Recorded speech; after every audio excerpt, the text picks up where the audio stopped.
इस legendary car की बात करने वाले हैं आज हम लोग। ये इसकी चाबी है।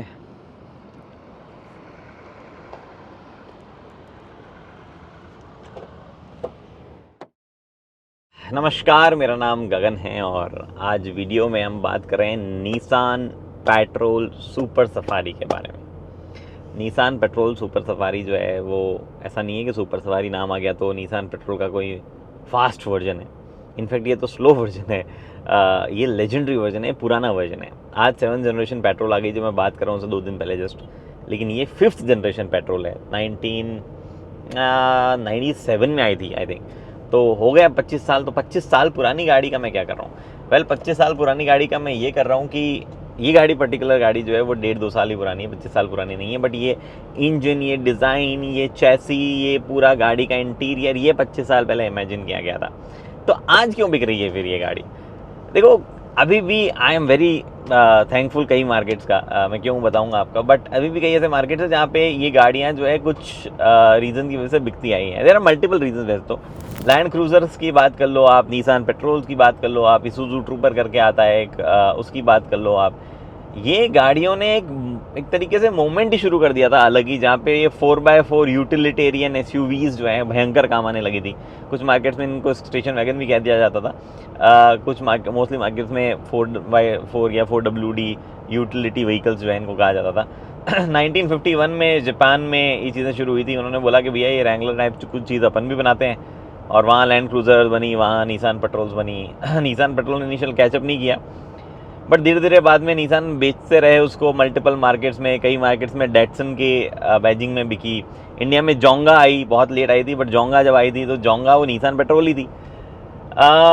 टाटा सफारी जो है, वैसी कई गाड़ियाँ जो है इंस्पायर हुई इन सीरीज़ ऑफ 4WD एसयूवी से। जैसे कि निसान की यही रही, या आइसूजू ट्रूपर मैंने आपको बताया, या लैंड क्रूजर रही। इनसे इंस्पायर्ड होकर ये गाड़ियाँ बननी शुरू हुई थी। सफारी 98 में आई थी वैसे, लेकिन उससे पहले ही इनकी तो बड़ी रिच हिस्ट्री रही है। ये पर्टिकुलर गाड़ी 97 में आ गई थी, लेकिन आज भी बिकती है। इनफैक्ट इस वाले पे एडिशन पे तो नाम लिखा हुआ है एक अल ओस्त्रा, मतलब अरबिक में है, मैंने ट्रांसलेट किया तो उसमें अल ओस्त्रा ऐसे कुछ लिखा हुआ, जिसका मतलब बेसिकली ट्रांसलेट हो रहा था लेजेंड। फिर 1951 लिखा हुआ है, जो कि बेसिकली फर्स्ट टाइम ये गाड़ी जब आई थी पेट्रोल तब की है। क्या है इस गाड़ी में ऐसा खास, उसकी बात कर लेते हैं। देखो, पहली बात तो इंजन आज भी 4.8 लीटर के इंजन के साथ में आती है। This is 6 cylinder inline 6 engine, 5 speed का ऑटोमेटिक ट्रांसमिशन आता है। 5 स्पीड, दैट्स इट। बट फिर भी हाईवे वगैरह पे क्रूजिंग करने का काम किए। क्यों हाईवे क्रूजिंग वगैरह, क्यों एक 4x4, क्या ज़रूरत थी गाड़ी की? कई कंट्रीज़ में ऐसे चीज़ें रही है, कहीं सड़कें हैं कहीं नहीं हैं, उनको हर जगह जाना। एक रगेड गाड़ी चाहिए जो कि ब्रेक डाउन हो जाए तो खुद से रिपेयर किया जा सके। ऐसा ज़्यादा इलेक्ट्रॉनिक्स फैंसी चीज़ें नहीं है उस टाइम पे, क्योंकि इमिशन नॉर्म्स वगैरह भी नहीं थे, तो ज़्यादा ऐसा फैंसी चीज़ बनाने की ज़रूरत भी नहीं पड़ती थी। इमेजिन करो कोई बंदा दुबई या यूएई के किसी एरिया में, गल्फ़ के किसी एरिया में, आज से लेट से 25 साल पहले रियल स्टेट का डेवलपमेंट हो रहा था, सब कुछ हो रहा था, मामला चल रहा था, भाई हम बड़ा कुछ बना रहे हैं। कोई बंदा निसान पेट्रोल उस टाइम पे क्यों रखेगा, लैंड क्रूज़र उस टाइम पे क्यों रखेगा? उसका ये था कि चलो सड़कें वड़कें हमने बना दी, बट कई जगह पे सड़कें नहीं है। अभी भी ऐसा ऑफ रोड सेक्शंस है, या हम साइट्स वगैरह जो बना रहे हैं वहाँ पे जाना होता है। हमें चाहिए एक सुपर कंफर्टेबल चीज़ जिसमें अगर फैमिली बैठा के कहीं जाए तो चले जाएँ, नहीं तो मैं अकेला जब भी जा रहा हूँ तो हर जगह जाए, ब्रेक डाउन ना हो। सैंड ड्यून्स पे क्लाइंब करे, इतने सारे sand dunes, in fact I will go to sand dunes, अभी लेके चलता हूँ मैं आपको, ऑफ रोडिंग करते हैं इसके साथ में। वहाँ पे ये व्हीकल्स का लॉजिक समझ में आने लगा लोगों को। ये 4.8 लीटर, कोई पेट्रोल वगैरह की ज़्यादा कमी नहीं थी, मतलब पेट्रोल इन फ्यूल वाला पेट्रोल की कोई कमी नहीं थी। डीजल में भी गाड़ियाँ आती रही है वैसे, तो ये कोई ऐसा खास कमी नहीं थी। Fuel efficiency was not a concern, reliability was a concern, गाड़ी का सस्पेंशंस वगैरह जो है बढ़िया होने चाहिए, वो was a concern. By the way, Nissan petrol उस ज़माने में कॉइल स्प्रिंग शुरू कर दिया था इन्होंने, जब सिर्फ रेंज रोवर्स वगैरह में कॉइल स्प्रिंग आते थे, अब वो बाकी सब लीफ स्प्रिंग वगैरह पे थे, तो उस वजह से भी थोड़ी टेक्नोलॉजी भी एडवांस रही है। आज भी आती तो ऑलमोस्ट सिमिलर सस्पेंशन सेटअप वगैरह पे ही है, लेकिन इट इज़ जेन्युइनली एक कार जो कि बहुत टाइम से, मतलब पता है लोगों ने इतना निसान पेट्रोल को यूज़ किया है। जो मैं अभी आपको यूज़ बताया कि जब ली होगी लोगों ने ये सोचा होगा, उसको छोड़ो आप। निसान पेट्रोल का ये पर्टिकुलर इंजन इतना लेजेंडरी रहा है, 4.8 लीटर वाला, 4800 सीसी, आप सुनोगे इसके बारे में बहुत। इसको लोगों ने इतना मॉडिफाई किया है कि कई लोगों ने 1000, 1200, 1500, 2-2 हज़ार हॉर्स पावर से निकाली है। ड्रैग रेसेस में सुपर कार्स जो है उनको हरा दे रही है गाड़ी, मॉडिफाई कर करके मजे लिए लोगों ने। लिटरली दूसरा इंजन प्लॉन्ग करके लोग ड्रिफ्ट मार रहे हैं, ड्रिफ्ट मशीन बना दी है इस गाड़ी को। कई भयंकर डिमांड रही कई ऐसे मार्केट्स में, जैसे कि फॉर एग्जांपल फोर्ड को ये गाड़ी बेचनी पड़ी ऑस्ट्रेलियन मार्केट में रीबैज करके। Now I am talking way back, अभी नहीं, पुरानी बात है ये भी। तो ये इतना चीज़ें, इतना लेजेंडरी नेम प्लेट हो गया था ना निसान पेट्रोल के, क्या ही बताऊँ मैं आपको। एक काम करते हैं, मैं इसको थोड़ा सा ऑफ द रोड लेके जाता हूँ और वहाँ पे थोड़ा सा और आपको फील करवाता हूँ बेटर। तो ऑफ रोड करने में दुबई के एक डेजर्ट में लाया हूँ। और वैसे तो देखो काफ़ी सिंपल मशीन्स ये रही हैं पहले के ज़माने के हिसाब से, बट स्टिल क्योंकि 4 व्हील ड्राइव है तो वो बेसिकली आपके पास में एक्स्ट्रा गियर जिसमें 4 व्हील, 2 व्हील, 4 हाई लो, 4 लो सब सेलेक्ट कर सकते हो। डिफ लॉक जो है वो भी यहाँ पे ऑप्शन आता है। वैसे मुझे ज़रूरत नहीं पड़ेगी, मैंने टायर भी जो है उनमें प्रेशर घटाया नहीं है, बस जो है ट्रैक्शन कंट्रोल ऑफ कर देते हैं हम। जो कि पहले कोई ज़माने में तो ESC नहीं आया करते थे, बट धीरे धीरे मॉडर्नाइज करके एडवर्ट किए गए। और वैसे टायर अगर मैं थोड़े से हवा कम करता तो मुझे बेहतर मदद मिलती। अभी तो जैसे हिल रही है गाड़ी, बट ट्रस्ट मी ये गाड़ी बहुत कैपेबल है अपने आप में, है ना। बहुत ही ऐसा एक तरीके से बनाया जाता था इनको कि वजन जितना कम हो सके उतना कम रखो, ज़रूरत की सारी चीज़ें दे दो, और आपके बाद में गाड़ी जो है उसमें फिर इतनी पावर दे दो और इंजन ऐसा दे दो जो कि अब जैसे ये वाला इंजन 280 हॉर्स पावर और 451 Nm का टॉर्क बनाता है, विच इज़ नॉट ह्यूज। अगर आप देखो तो 4.8 लीटर के बड़े इंजन से नहीं है। ये वाली पावर जो है वो 2-2 लीटर के इंजन बना लेते हैं आजकल।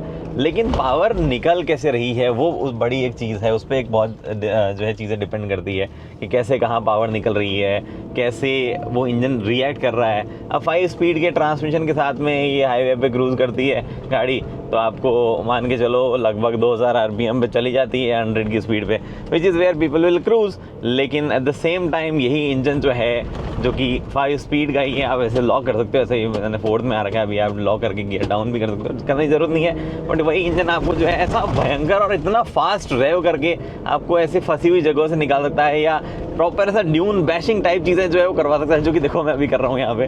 तो वो जो है वो करवा सकता है। क्या ही फील है भाई, तो मिट्टी विट्टी बढ़िया उड़ रही है बहुत ही अच्छा फील जो है इस इंजन से आता है। वैसे ये इंजन और आते इंजन का ऑप्शन कई है, V6 भी आता है, एक V8 भी आता है जो कि एक्चुअली बहुत पॉपुलर है भी, बट यही इंजन मेरे ख्याल से सबसे ज़्यादा पॉपुलर इंजन में से रहा है।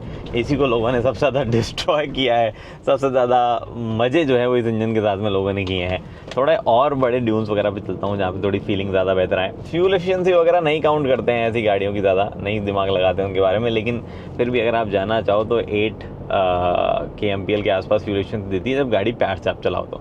बट प्यार से चलाने वाला भी तो होना चाहिए ना। आई थिंक ये वाले ट्रेल्स मैंने ही बनाए थे, कल मैं यहाँ से चला रहा था, if I am not wrong, yes मैंने ही बनाए थे ये लो एकदम रगेड बढ़िया ग्राउंड है। इनफैक्ट निसान ने इस वाले पर्टिकुलर जनरेशन के साथ में थोड़े इम्प्रूवमेंट लाए थे कि आपकी गाड़ी कितनी जो है वो एंगल्स कितने झेल सकती है, कि साइड वे जाओगे तो 47 आई थिंक समथिंग डिग्री झेल सकती है, ऐसा अप हिल में कितने डिग्री जा सकती है, 65 डिग्री ग्रेडियंट या 65% का ग्रेडियंट ऐसा कुछ आया था। मतलब I don't remember the exact wordings, but उन्होंने ये इम्प्रूवमेंट्स बनाए थे इस वाले पर्टिकुलर 5th जनरेशन के साथ में, कि थोड़ी सी रोड गोइंग तो हो बट फिर भी रगेड वगैरह हो, थोड़ा सा ड्यून बैचिंग टाइप चीज़ें जो है वो हो पाए। नॉट अ स्पोर्टी थिंग कि यहाँ ड्यून बैचिंग स्पोर्ट करने के लिए बनाएंगी हो, बट किसी को जाना है अपने A to B या किसी का मतलब काम ही ऐसी जगहों पे है जहाँ पे उसको रेगुलरली ये सब चीज़ें करनी पड़ती हो। एंड बाय द वे अगर आपको लग रहा है ये मिट्टी ईजी है, इट इज़ नॉट ईजी। मैं अगर ब्रेक मारूंगा तो गाड़ियाँ फंस जाएगी और निकलेगी नहीं जब तक मेरे को पूरे मेरे जितनी भी मेरी बच्ची कुछ नॉलेज जो है वो मैं ना लगा लूँ तब तक। ये ऐसी सिचुएशन जो है वो हैं, ईजी नहीं है ये गाड़ी। लिटरली देखो इस सैंड एकदम गड्ढे में घुस जाऊँ मैं, ऐसी मिट्टी है। इनफैक्ट यहाँ पे तो फंसने वाली कंडीशन में ही मैं आ गया हूँ, but I will rev it out. और 4x4 लो में भी नहीं हूँ अभी, तो मैं एक बार ट्राई करते हैं एक्चुअली 4x4 लो। ब्रेक लगाऊंगा तो फंस जाऊंगा, थोड़ा स्लोली जाते हैं, ठीक है। ब्रेक नहीं लगाने, this is a kind of a नियम मिट्टी में, क्या आप ब्रेक लगाओगे तो आप फंस सकते हो, तो ब्रेक नहीं लगाने होते हैं हार्ड, आप स्लोली जाओ, ठीक है। पुश एंड 4x4, ये गया 4x4 लो में आई बिलीव, अभी नहीं गया क्या, ट्राई करते हैं, गई। अलग ही ये है वो आवाज़, सुनो आप, ठीक है, ये आवाज़ सुनना। ये है वो आवाज़ जिसके मज़े करते हैं लोग ड्यून्स में। ऑब्वियसली V8 की आवाज़ अलग ही है, उसके साथ में एक अलग से ही नॉइज़ लगवा लेते हैं एग्जॉस्ट में। यहाँ पे मिडल ईस्ट में लोग सबसे ज़्यादा मेरे ख्याल से इमोशनल चीज़ ये मिडल ईस्ट वालों के लिए रही है। जैपनीज़ ने भली बनाई हो, बट मज़े जो है मिडल ईस्ट वालों ने ही लिए हैं इस गाड़ी के सबसे ज़्यादा। वो क्या चीज़ है भाई गॉड, क्या चीज़ बनाई है ये। ओह मैं सच बता रहा हूँ, इसके ड्यून बैशिंग की कुछ शॉट्स तो डिजर्व करती है। मेरे पास तो कोई है नहीं बंदा इतना शूट करने के लिए, बट क्या तो स्लाइड करती हुई जा रही है हर जगह। ऑल्सो ठीक है, मतलब अभी 25 साल पुरानी चीज़ एग्जैक्टली एज इट इज तो नहीं बेच सकते नॉस्टैल्जिया के नाम पे, तो चेंजेस वेंजेस भी किए गए हैं। मिट्टी उड़ रही है हर जगह। और नाइस। आप ना एक काम करो, स्किप कर दो अगले 30 सेकंड, या फिर मैं कुछ नहीं बोलता हूँ, आप बस सुनो और देखो।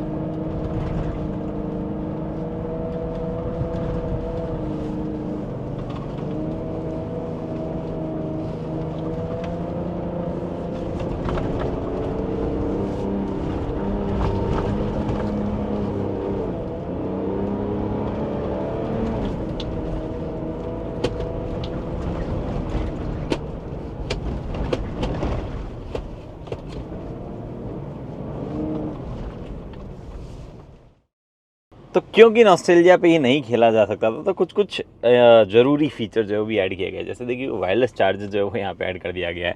एक स्क्रीन ऐड की गई है जो कि एक बार की देखने में तो मुझे ओके ओके सी लगी, फिर बाद में मुझे रियलाइज़ हुआ इसमें Miracast, Android Auto, Apple CarPlay सब है भाई। तो ठीक ही चीज़ है यार। डिफ लॉक का बटन पुरानी चीज़ अभी भी बरकरार रखी गई है, लेकिन आवाज़ सुनो आप, चाहो तो प्यार से भी ऑन हो सकता है और चाहो आप तो ऐसे भी ऑन कर सकते हो। क्या ही बढ़िया साउंड ये करता है, क्या साउंड भाई। कुछ कुछ बटन अभी भी एकदम ओरिजिनल जैसे आया करते होंगे वैसे वैसे आते हैं। क्रूज़ कंट्रोल वगैरह जो है वो दिया गया, वो पहले भी आता था, उसमें कोई कोताही ऐसी नहीं बरती गई है। इधर कोई चेंज नहीं है। इनफैक्ट एस्ट्रे जो है गाड़ी में हर रो पे है, 3 रो ऐसी भी है, तीनों रोज पे एस्ट्रे। ये देखो एक गजब सी चीज़, इस गाड़ी में सब टैंक आता है, सेकेंडरी टैंक। एक 40 लीटर का टैंक जो है सेकेंडरी है, और मेन टैंक 90 लीटर्स का है। तो 90 लीटर वाले में फ्यूल खत्म हो जाए, दबाओ और फ्यूल पंप होना शुरू हो जाएगा आपके टैंक में। कौन से वाले में? मेन टैंक में जो है वहाँ पे फ्यूल जाएगा। ये रियर एसी का कंट्रोल है, और यहाँ पे आपके पास में कूल बॉक्स, वेल फ्रिज तो नहीं आता था उस टाइम पे, लेकिन कूल बॉक्स करके एक चीज़ आती थी, इधर से हवा लेके इधर सक करता है और एसी का सर्कुलेशन से चीज़ों को ठंडा रखता है।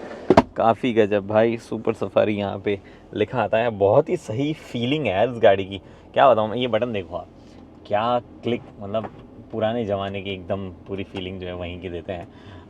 कुछ चीज़ें ऑलमोस्ट प्रैक्टिकल है ही नहीं, और उनको कभी बदला ही नहीं गया, लेकिन ऐसी ये जैसी है। अब ये देखो ये कैसे खींचता है नीचे, एरिस्टोक्रेट की अटैच याद आ जाएगी आपको, जिस तरीके से ऊपर नीचे आता है। सनरूफ दी गई है, तो पहले नहीं आया करते थे बिल्कुल, लेकिन बाद में ऐड की गई। लेकिन ये रूफ लाइन जो इसमें वो शेप बरकरार रखी गई, हार्ड एकदम सी, वैसे एजेस वगैरह बरकरार रखे, जो कि पुरानी वाली चीज़ों की याद दिलाते हैं। प्रॉपर 7 सीटर है गाड़ी एक्चुअली। हर सीट को अलग अलग तरीके से आप फोल्ड करके रख सकते हो। बहुत ही बढ़िया कॉम्बिनेशन वगैरह जो है बैठने का भी बन जाता है। सीट्स भी एकदम गद्देदार टाइप सी हैं, तो उनमें भी कोई इशू ऐसा नहीं है। काफ़ी बढ़िया एक्चुअली फीलिंग है हर जगह की आज तक, और कुछ भी ऐसा नया मटेरियल नहीं है। ये सारे पुराने टेक्सचर जो आया करते हैं ना कुछ ज़माने में, वैसे इस्तेमाल किए गए, एकदम वही टच फील, वही रफ एजेस वगैरह, कुछ ऐसा नया फीलिंग है ही नहीं कहीं पे। एक चीज़ मैं आपको दिखाता हूँ, डिफ लॉक तो ऑफ करता हूँ, ये गलती से चालू ही रह जाए। एक चीज़ जो आपको दिखानी थी, सब टैंक आता तो है बट दिखता कैसा है, ये देखो, ये मेन टैंक, ये सब टैंक, ऐसा ये दो जो है उसका रिफिल दिखता है। टैंक तो मैं नहीं दिखा पा रहा हूँ, बट ये दिखाता हूँ। वही टिपिकल नॉस्टैल्जिक चीज़ पीछे भी बरकरार रखी गई है आपकी। हुड, वो जो बूट जो है वो एक्सेस करने में डबल खुलता है, इधर ऐसे, उसके बाद ऐसे। इसुज़ू ट्रूपर में उल्टी साइड होता था, मतलब वो उधर छोटा वाला होता था, इधर बड़ा वाला होता था, बट यहाँ ये चीज़ है।